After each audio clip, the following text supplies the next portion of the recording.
The Class A baseball state tournament field is highlighted by a couple of first-time conference tournament champions in the Shanley Deacons and Legacy Sabres. Shanley will lead off the tournament at 11:30 in Mandan against the two-time defending state champs of Bismarck Century. The Deacons have gotten used to playing tight games down the stretch, including a 2-1 come-from-behind win over Cheyenne to earn the top seed. Cooper Mandan and Ben Osley are the main threats in the lineup, with each of them hitting over the 400 mark, but it's pitching that carries them, and that's where a rotation of Dylan Erholz, Elias Harris, and Zach Sandy could be a huge strength in a potential state championship push. The Deacons' team ERA is under 2.5. That's not good news for a Century team that struggled to find consistency all year. The Patriots barely snuck their way into the state tournament, and now they'll need to dig deep for an upset. Ryan Kipe and Noah Riedinger have produced a majority of the offense, driving in a third of the team's runs on the season. Kipe is also one of the top arms in Kent Schweigert's rotation. Quarterfinal number 2 pits West 2 seed Dickinson against West Fargo, a couple of storied programs going head-to-head. The Midgets were the best in the West in the regular season, acing the fundamentals en route to capturing the conference title. Their speed is what sets them apart. They've swiped 121 bases this season, led by Troy Berg's 32 steals. Berg is also the top hitter in the lineup, batting a cool .500 on the year. This is a star-studded group that has potential to win it all. West Fargo has experienced an up-and-down spring. They've recorded key wins against state tournament teams like Shanley, Legacy, Cheyenne, and Red River, but without much pitching depth, they've struggled to go on a serious run. St. Cloud State commit Braden Jacobson hit over 400 on the year with 25 RBI en route to being named the EDC Senior Athlete of the Year. Carter Berencott and Jaden Grefsrud share the team lead with 28 RBI. They'll need to be at their best for the Packers to stay in the winner's bracket. The other squad from West Fargo plays in the third quarterfinal as Cheyenne takes on Minot in a battle of the two teams ranked number 1 in their respective conferences in the preseason. The Mustangs shared the EDC regular season title with Shanley and Davies, but Ryan Bedell's team fell short in the conference championship to the Deacons. They're hoping that's just a small bump on their path to a state title.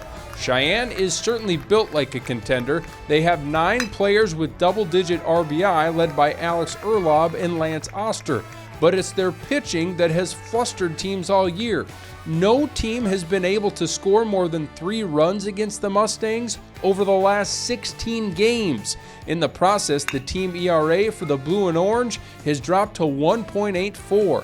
The key for Minot will be to get to the pitching staff early, and the Magi have the hitters to get the job done. Eli Nissen is the best of the bunch with a .505 average and 31 runs driven in, but players like Trent Greek, Kellen Burke, and the speedy Chase Burke can put pressure on you defensively.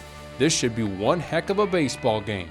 Opening day finishes with Legacy making its state tournament debut against Red River. The Sabres used an offensive explosion to surge to their first WDA tournament title. Eddie Streeter's team outscored the opposition 30-6 in the conference tournament. Legacy is led by its trio of all-conference performers, Isaac Pegors, Crew Walker, and Ben Patton. Pegors hit a grand slam in the conference championship game, and he'll look to carry that momentum with to Mandan and the state tournament. Red River might be one of the great unknowns in the tournament. They played the fewest games of anyone at state, going 10-6 on the season. The Rough Riders topped a talented Davies team 5-2 to clinch a trip to state. Mark Veriano has some outstanding options on the mound with Brett Feller and Mason Stroh, both boasting ERAs under 2. Whoever gets the nod Thursday will have to be sharp against a Legacy team that likes to jump on you early. Some surprising results in the region tournaments last week have produced what should be an interesting opening day at the Class A softball tournament in Mandan. After going 0-4 against West Fargo during the regular season, Valley City stunned the Packers in the EDC Championship 9-5 to clinch a 1 seed and a quarterfinal date with Jamestown. Haley Schaefer, the EDC Senior Athlete of the Year, will give the Highliners a chance in any game. She boasted 2.45 ERA and has fanned 141 batters this spring. She's also deadly with her bat, hitting well over 500 with 8 homers and 38 RBI. Lexi LaRue and Dylan Deagle are a couple of other dangerous hitters in a potent Highliner lineup. The Highliners have won 7 straight games and have scored 8 or more runs in each of those. Jamestown will have its hands full, but the Blue Jays have displayed scoring punch too. They plated 15 runs in the state qualifying win over Mandan. Another reason to feel confident is the fact the Blue Jays swept Valley City back in April. Jenna Fisher, Katie Falk, and Ella Roldson have put up great numbers all year. Game number 2 is going to be interesting. Amanda Mickey's Dickinson squad has looked like the favorite to win the state title for much of the year, but Century dealt the Midgets their first shutout of the season in the region final. Now the Midgets have to play a tough Cheyenne team to open state. I expect the potent lineup to return to form for Dickinson. They averaged an absurd 15 runs per game this season and are hitting .472 as a team. It's tough enough to have one player hit that well for average, let alone your entire lineup. Jenna Decker, Reese Hawk, and Taya Hopfoff are the top threats in a lineup saturated with standouts. In the circle, they've had to overcome adversity with injuries, but Decker and fellow freshman Ava Yonner have been able to shut teams down for much of the year.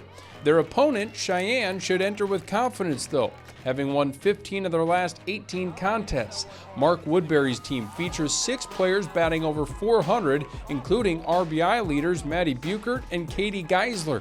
Kyra Narum and Lexi Burke are the duo in the circle, and my guess is that it'll come down to Mustang pitching if they want to upset the Midgets on day 1. Next up will be a rematch of the 2019 state championship as West Fargo meets Bismarck. The Packers are still technically the defending state champs after not having a spring season last year. Pat Johnson's program has won 21 titles in all over the last 22 years. The Packers captured the regular season EDC crown, but were knocked off by Valley City in the conference championship game. West Fargo is led by the power-hitting trio of seniors Ashlyn Deemert and Jaden Iverson and juniors Sophie Ochoki. They've combined to hit 25 homers and driven in 135 runs. 8th grader Caitlin Kackman is an up-and-comer too, hitting .480 this spring.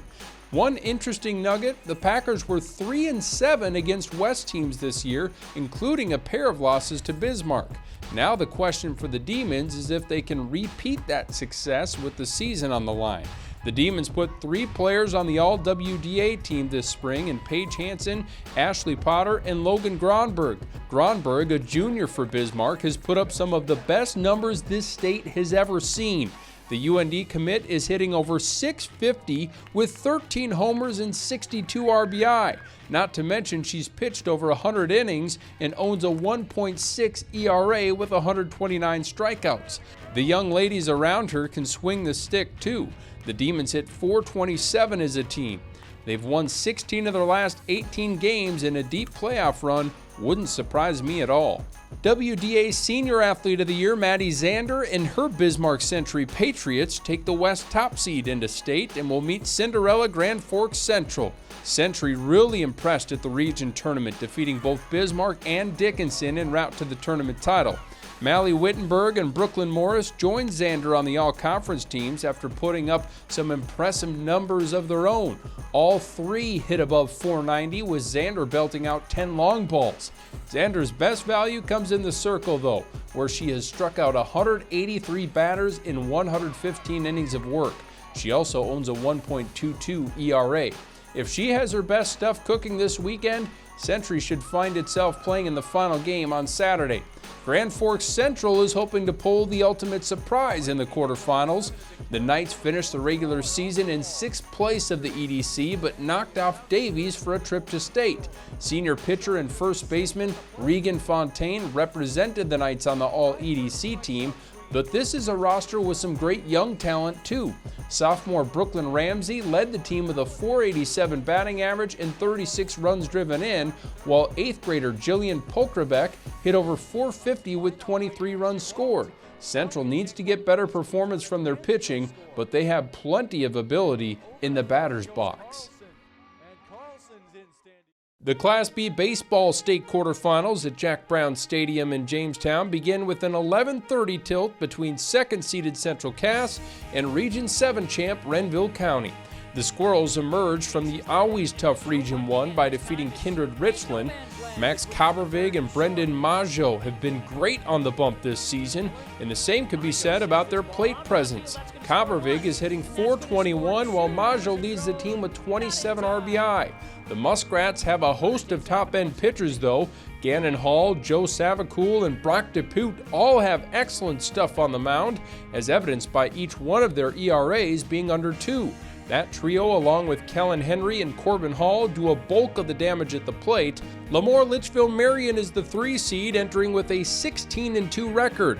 Tate Mart and Connor Johnson are a couple of standout hitters in the state. Landon Peel is the top pitcher for the Lobos, boasting a record of 5-1 to go with an ERA under 1.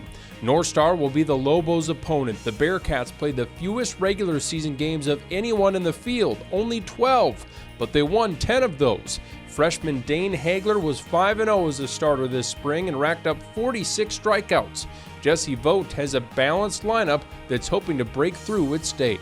The top seed is Langdon Edmore Munich, who hails from the same region as 3-time defending champ Park River Fortville Lincoln.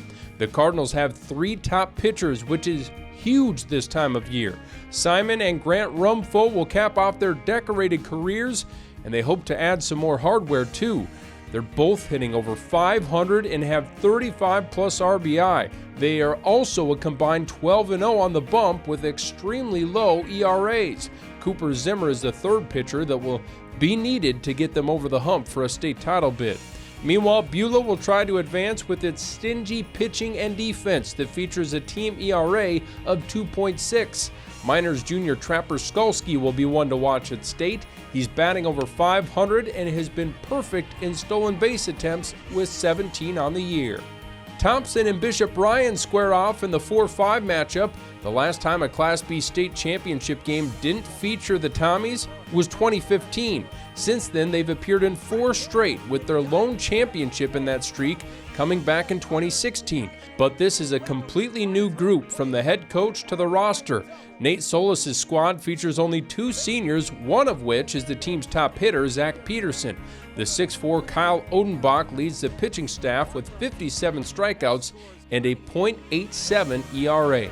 Meanwhile, Bishop Ryan hopes to keep its offense clicking. The Lions scored 8 or more runs in all of its region playoff games. Nick Sanders and Bryson Elm are a couple of good leaders on this veteran squad that still has a lot of players on the roster that played at state in 2019. The top teams in Class B softball are ready to fight for another title. The question is if anyone will be able to unseat Central Cass, who will try for a three-peat and enters as the top seed from the East. The top team from the West will open the tournament as West Region champ Lacs-Burlington takes on MayPort-C-G. Region Senior Athlete of the Year Brooklyn Benno is the star in the circle for the Lakers with a 1.9 ERA and nearly 200 strikeouts. Offensively, Peggy Person's team can hurt you up and down the lineup. Kaylin Bachmeyer has driven in a team-high 40 runs.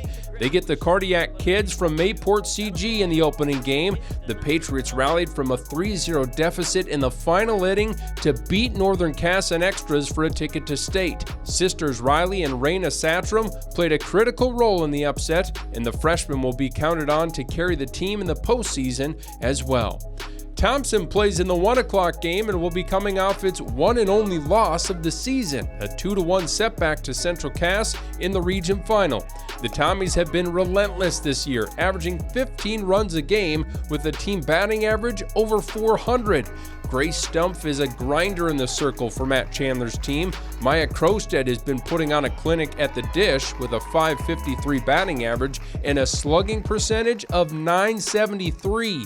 Challenging the Tommies is a tall order, but Beulah will give it a shot. The Miners only have 2 wins over the last 5 games, but have showed potential throughout the season. Look for all-region pick Taylor Christensen to help lead the way. The two-time defending state champs take the field in the 4 o'clock quarterfinal. Scott Kost has another dynamite team this spring, with Katie Sinner leading an offense that features 4 players hitting over 400 and 5 players with 20-plus RBI. Aubrey Lindstrom has an arm that every coach in the state would like to have. The senior has a 13-1 record to go with a 1.05 ERA and 142 strikeouts. Wilton-Wing gets the first crack at the juggernaut in a rematch from the regular season, one in which the Squirrels dominated 10-zip. Taryn Sherhammer is the key player for the Miners. She'll get the nod as the starting pitcher, and she's also the team's best hitter and has some pop to her bat with 6 triples and a trio of home runs on the season. Quarterfinal number 4 features the 2-seed from the West, Mohall-Lansford-Sherwood Kenmare Bullbells, against East 3-seed Kindred Richland. MLSKB has been playing really well down the stretch. Keep an eye on all-region selection Ginger Savacool. She might only be a freshman, but she is a huge weapon. Meanwhile, Sam Brandt takes a rare, inexperienced group into state with the Vikings, with only a couple of underclassmen. Lone senior Abby McDonald has driven in 20 runs this spring and is the tone setter for the group. The Vikings always seem to thrive come playoff time.